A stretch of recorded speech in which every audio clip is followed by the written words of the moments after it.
संबोधित करने के लिए अमित शाह जी जिंदाबाद, अमित शाह जी जिंदाबाद, अमित शाह जी जिंदाबाद।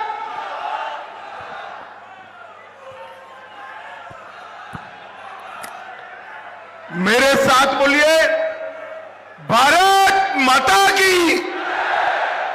क्यों भाई, कोटा बूंदी वालों की आवाज को क्या हो गया है? देखो 400 पार करना है या नहीं करना है? मोदी जी को फिर से प्रधानमंत्री बनाना है या नहीं बनाना है? बिरला साहब को फिर से एमपी बनाना है या नहीं बनाना है? तो ऐसी आवाज नहीं चलेगी। सभी लोग दोनों हाथ उठाइए, अंत तक उठाओ दोनों हाथ, तीनों पंडाल में हाथ उठाइए, विजय के संकल्प का मुट्ठी बीजिए और प्रचंड आवाज से बोलिए भारत माता की जय श्री राम, जय जय श्री राम।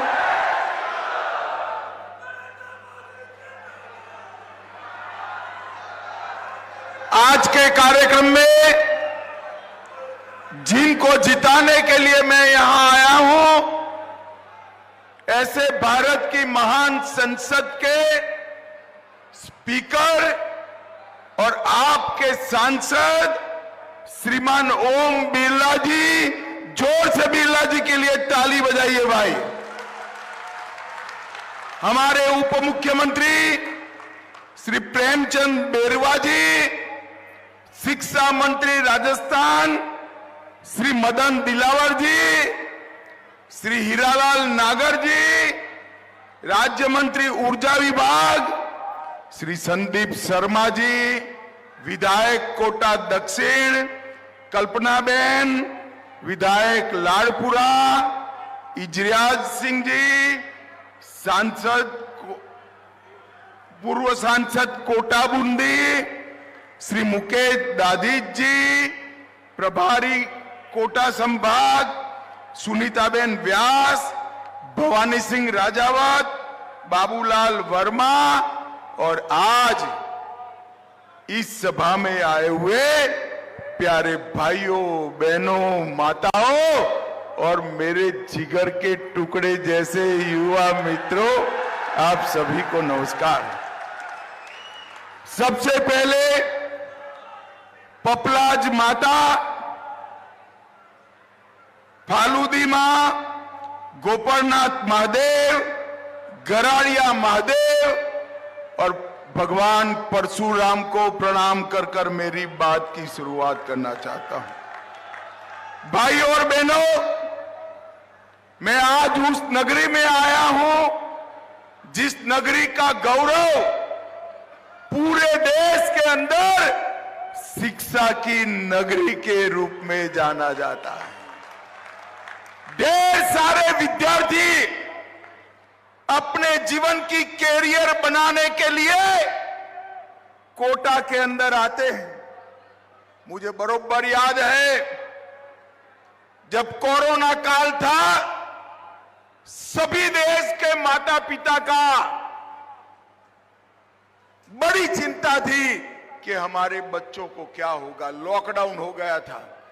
मगर कोटा वालों, आपने सांसद ऐसा चुना था, लॉकडाउन होने के बावजूद स्पेशल ट्रेनें लगाकर बच्चों को अपने अपने घर पे ले जाने का काम हमारे ओम बिरला ने किया। भाई और बहनों, आज मैं यहां आया हूं तब स्वतंत्रता सेनानी रामेश्वर दयाल सक्सेना जी और पुलवामा हमले में शहीद हुए भाई हेमराज मीणा को भी सम्मान के साथ आज याद करना चाहता हूं। भाई और बहनों, आने वाले दिनों में चुनाव होने वाला है।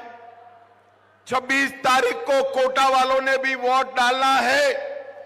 पूरे देश के सामने दो विकल्प है, एक नरेंद्र मोदी जी है और दूसरी ओर राहुल बाबा है।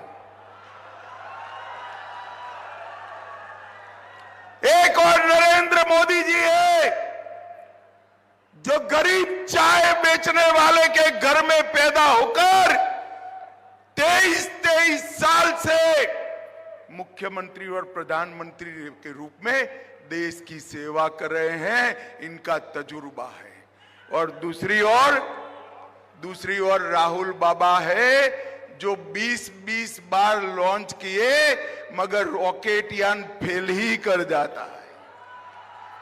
भाई और बहनों, एक और 12 लाख करोड़ के घपले, घोटाले, भ्रष्टाचार करने वाली कांग्रेस पार्टी है। दूसरी ओर 23 साल के कैरियर में 4 आने का भी जिस पर आरोप नहीं है, ऐसे नरेंद्र मोदी है, नरेंद्र मोदी।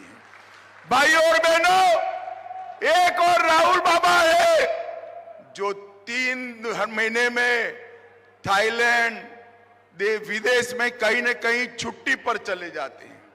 ये भाई बहन दोनों गर्मी नहीं सहन कर सकते।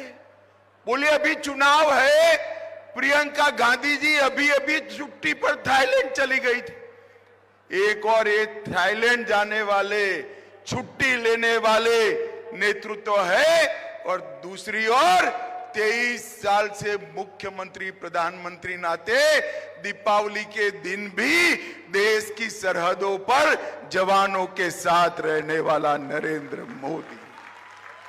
एक और अपने कौवत, राष्ट्रभक्ति, परिश्रम और कुशलता के कारण दुनिया का सर्वोच्च नेतृत्व बनने वाला नरेंद्र मोदी है। और दूसरी ओर परिवारवाद के चरण हो गया। मैं पहले चरण का परिणाम बता दूं आपको, बताओ, किसी को बताना मत, मगर हां एडवांस में बता देता हूं, बताओ।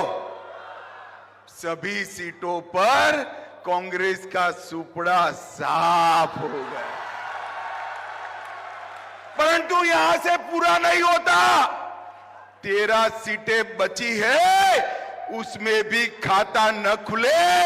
25 सीटों का हैट्रिक लगाने का काम मेरे कोटा बूंदी वालों को करना है, कोटा बूंदी वालों को। भाई और बहनों, मैं बिलराज जी को बहुत सालों से जानता हूं। हमने संगठन का भी काम साथ में किया। संसद में हमारे स्पीकर साहब थे, इतने नकारात्मक विपक्ष के रहते हुए भी लोकतांत्रिक तरीके से संसद को चलाने का काम हमारे बिलराज जी ने किया। बिरला जी के प्रयासों से कोटा को एयरपोर्ट की सहूलियत मिली है। हिंडोली में मेडिकल कॉलेज, कोटा वालों बूंदी में खेल संकुल बनाया, जिसमें सिंथेटिक ट्रैक, स्विमिंग पूल और इंडोर गेम के लिए स्टेडियम भी बनाने का काम चालू है। भाई और बहनों, मैं कोटा को कहने आया हूं, अगर आपने 19 में कांग्रेस को वोट दिए होते तो पीएफआई कोटा का कोटा पीएफआई का गढ़ बन जाता। नरेंद्र मोदी को वोट दिया, नरेंद्र मोदी जी ने पीएफआई को समाप्त कर कर जेल की सलाखों के पीछे डाल दिया। अब ये लोग कहते हैं हम पीएफआई पर बैन हटा लेंगे। कोटा वालों मुझे बताओ, पीएफआई पर बैन होना चाहिए या नहीं होना चाहिए? अरे जोर से बोलो, होना चाहिए या नहीं होना चाहिए? एक कांग्रेस पार्टी विकास विरोधी party, eastern Rajasthan canal project 5 साल तक गहलोत की सरकार रही। ईस्टर्न राजस्थान कैनाल प्रोजेक्ट को आगे नहीं बढ़ने दिया। आपने भजनलाल शर्मा की डबल इंजन सरकार बनाई, 3 ही महीने में हमने एग्रीमेंट कर कर ईस्टर्न राजस्थान कैनाल प्रोजेक्ट को आगे बढ़ाने का काम किया। भाई और बहनों, ये कहते हैं ईआरसीपी का पानी कोटा बूंदी को नहीं मिलेगा। इनका मत साथ सुनना, ये झूठ फैलाने वाले लोग हैं, झूठ फैलाने वाले। मैं आपको कहकर जाता हूं, कोटा बूंदी वालों, ये मोदी का गारंटी है, हर गांव, हर दानी, हर खेत में ईआरसीपी का पानी पहुंचाने की जिम्मेदारी मोदी जी की है। ये मोदी का गारंटी है। भाई और बहनों, लोगों को छोड़िए, हमने तो पशुओं की भी चिंता की। सारे पशुओं को राजस्थान में फ्री ऑफ कॉस्ट करोड़ों रुपया लगाकर टीका लगाने का काम किया और देश में नई 2 लाख डेयरी बनाने का काम भी नरेंद्र मोदी सरकार कर रही है। दिल्ली मुंबई एक्सप्रेसवे कोटा के विकास को गति देने वाला है। अमृत भारत स्टेशन योजना के तहत कोटा का रेलवे स्टेशन नया बनने वाला है, भव्य रेलवे स्टेशन बनने वाला है और रामगंज मंडी स्टेशन को भी फिर से नया बनाने का काम हमारे बिरला साहब कर रहे हैं। परवन बृहद सिंचाई योजना झालावाड़ 12 और कोटा के 600 गांव में पानी उपलब्ध कराया जाएगा। रामगढ़ में टाइगर रिजर्व बनाया गया है। नक्स सागर झील और जेठ सागर झील के काम को स्वीकृति दे दी गई है। बूंदी दलेलपुर सड़क परियोजना से को भी वन विभाग से मंजूर किया गया है और कोटा की साड़ी और कोटा स्टोन दोनों को दुनिया भर में जियो टैग दिलाने का काम भी भारतीय जनता पार्टी करने जा रही है। भाई और बहनों, मैं आज बताने आया हूं, इतना सारा काम हुआ है ना, मगर इसके लिए मोदी जी को, हमारे नेता बिरला जी को वोट मत देना। ये कोटा के विकास के लिए मत देना, उनका काम ही विकास करना है। इसमें क्या नई बात है? आपने 2-2 बार चुना तो विकास करना इनका फर्ज बनता है, मगर वोट क्यों देना मैं आज बताने आया हूं। बताऊं क्या? कोटा वालों, मन से बड़े आवाज से हाथ उठाकर बताना, ये कश्मीर हमारा है या नहीं है? सभी लोग बोलो, है या नहीं है? एक खड़गे जी कहते हैं राजस्थान वालों का कश्मीर से क्या लेन देन? अरे खड़गे महाराज, आपको भान नहीं है, कश्मीर पर जब जब संकट आया, मेरे राजस्थान की वीरांगनाओं के लाल ने अपना खून बहा है। भाई और बहनों, मुझे बताओ, धारा 370 हटनी चाहिए या नहीं हटनी चाहिए? जोर से बोलो, खड़गे तक आवाज जाए, हटनी चाहिए या नहीं हटनी चाहिए?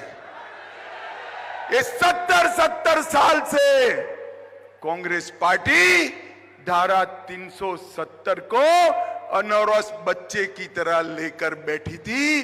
वोट बैंक से डर रहे थे, वोट बैंक से डरे। आपने दूसरी बार मोदी जी को प्रधानमंत्री बनाया। 5 अगस्त 2019 को हमारे बिरला जी ही बैठे थे अध्यक्ष के स्थान पर।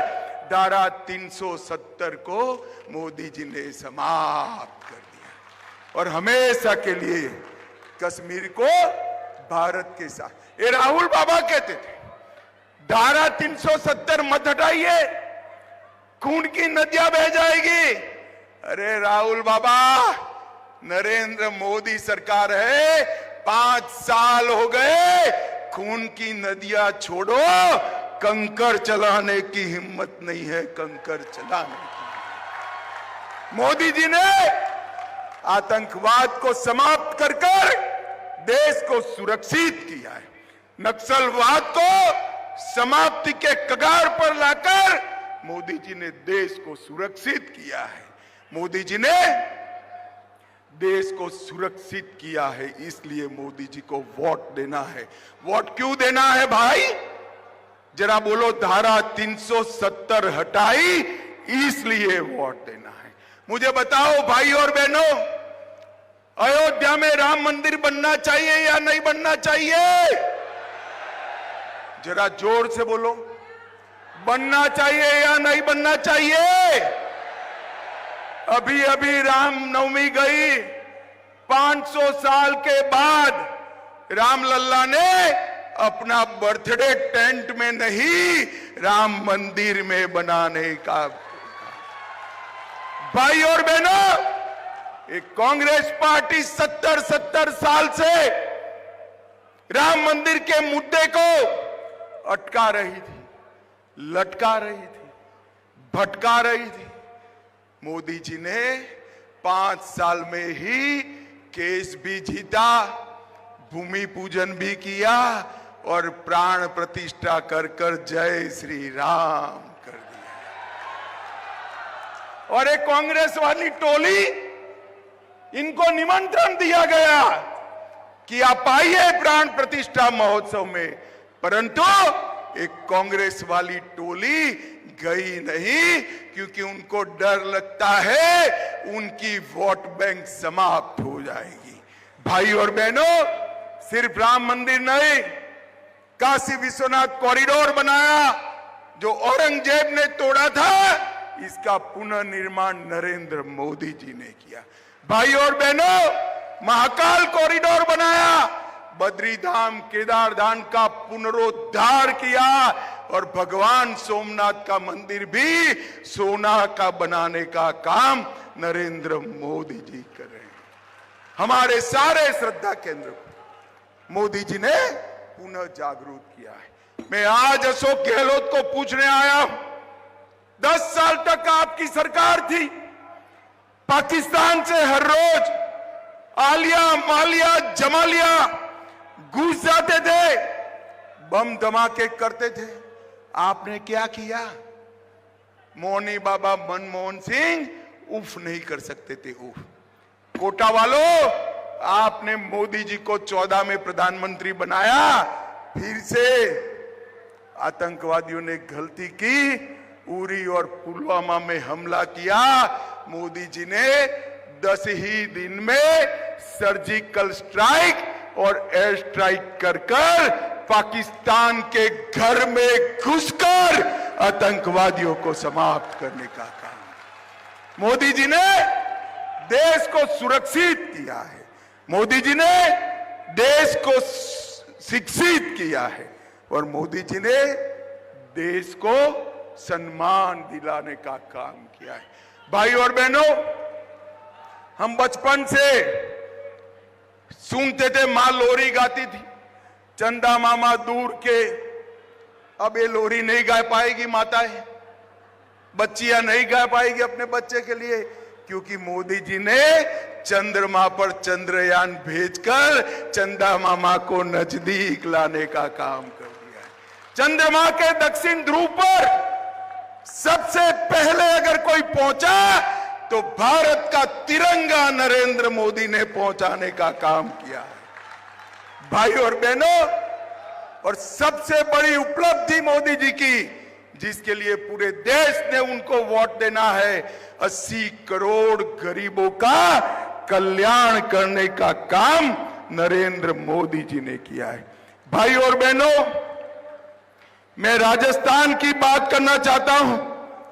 87 लाख किसानों को 20,000 करोड़ रुपया किसान सम्मान निधि का दिया, 3 लाख लखपति दीदी बनाए, 51 लाख गरीबों के घर में नल से जल पहुंचाया, 2 करोड़ लोगों का आयुष्मान भारत योजना देकर 5 लाख तक का पूरा स्वास्थ्य का खर्चा समाप्त कर दिया, 86 लाख गरीबों के घर में शौचालय बनाने का काम किया। राजस्थान में 4 करोड़ 38 लाख गरीबों को 5 किलो प्रति व्यक्ति प्रति माह मुफ्त में राशन देने का काम किया और 74 लाख माताओं को उज्ज्वला का कनेक्शन देने का काम किया और 32 लाख लोगों को आवास देने का काम किया। भाइयों और बहनों, मैं एक गहलोत साहब को पूछना चाहता, कांग्रेस ने क्या किया? हिसाब लेकर आओ जरा कोटा बूंदी में। गहलोत जी नहीं आएंगे, पूरा राजस्थान छोड़कर अपने बेटे को जिताने में पड़ गए हैं। बेटे को जिताने में वो नहीं आ सकते। मगर मैं बताता हूं, इतने सालों तक गरीबी हटाओ के नारे से वोट लिया, गरीबों का कुछ नहीं किया। मोदी जी ने 25 करोड़ गरीबों को गरीबी रेखा के बाहर निकालने का काम नरेंद्र मोदी जी ने किया। भाई और बहनों, हम 400 पार की बात करते हैं तो कांग्रेस के पेट में दर्द आता है। वो झूठ फैला रहे हैं कि 400 सीटें भाजपा को मिलेगी तो आरक्षण चला जाएगा। ये झूठ के सरदार है।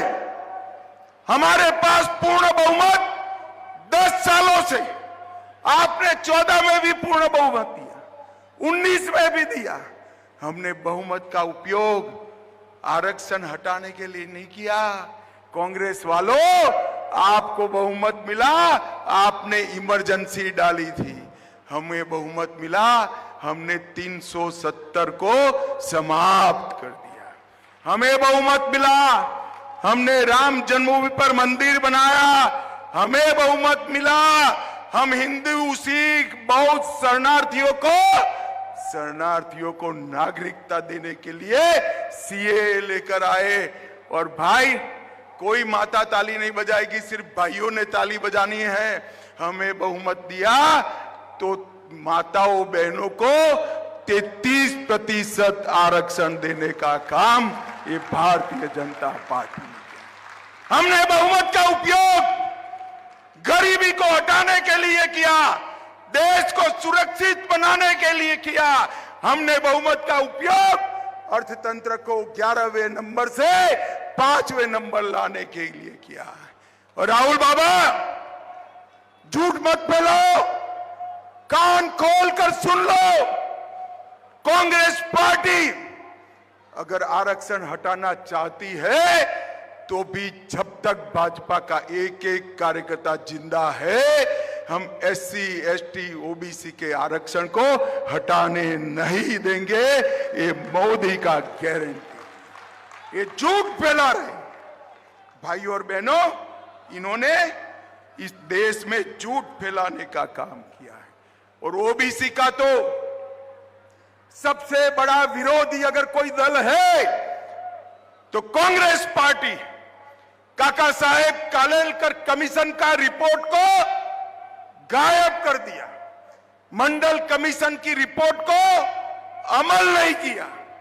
जब संसद में रिजर्वेशन की बात आई, राहुल बाबा के पिता राजीव गांधी ने 2.5 घंटे तक विरोध में भाषण किया और मोदी जी ने OBC को संवैधानिक मान्यता देने का काम नरेंद्र मोदी जी ने किया। देश के सभी केंद्रीय इंस्टीट्यूट में हमने OBC को 27% रिजर्वेशन देने का काम किया। भाइयों और बहनों, मोदी जी जिन्होंने पूरी दुनिया में देश का सम्मान बढ़ाया, वो भी OBC जाति से आते हैं और देश का इतना बड़ा नेता बना है। ये भारतीय जनता पार्टी का कमिटमेंट है। राहुल बाबा, मैं आज आपको कहने आया हूं, आपको कुछ मालूम नहीं है। विश्वकर्मा की जातियां, छोटी छोटी जातियां, मेरे लुहार भाई, सुथार भाई, दर्जी भाई, कारपेंटर का काम करने वाले, नाव बनाने वाले, मछली पकड़ने की जाली बनाने वाले, इनके लिए अब तक देश में कोई योजना नहीं लाया था। मोदी जी ने 13,000 करोड़ खर्च कर ये सभी को स्वरोजगारी और स्किल डेवलपमेंट का काम करने का काम नरेंद्र मोदी जी ने किया। भाइयों और बहनों, दो खेमे पड़े। एक खेमा भारत के इतिहास को झुठलाने वाला है और दूसरा खेमा हमारी संस्कृति, हमारी भाषा, हमारे धर्म का सम्मान करने वाला है, देश का गौरव बढ़ाने वाला है, देश को टॉप पर पहुंचाने वाला है। मैं आपको बताने आया हूं, ओम बिरला को जिताओ, मोदी जी को तीसरी बार प्रधानमंत्री बनाओ, 5वें नंबर पर लाए हैं।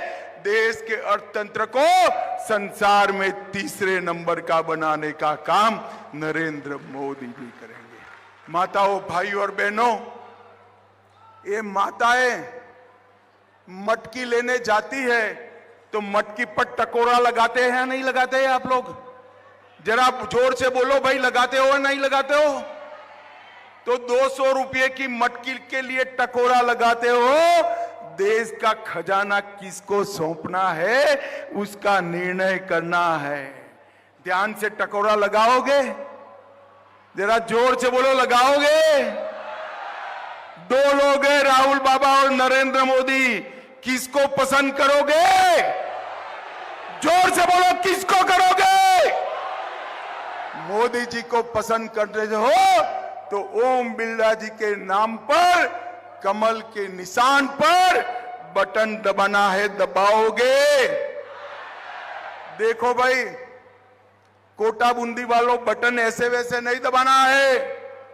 बटन तो आप कोटा बूंदी में दबाना, कमल के निशान पर, मगर इतने गुस्से के साथ दबाना कि इसका करंट इटाली में जाकर लगे।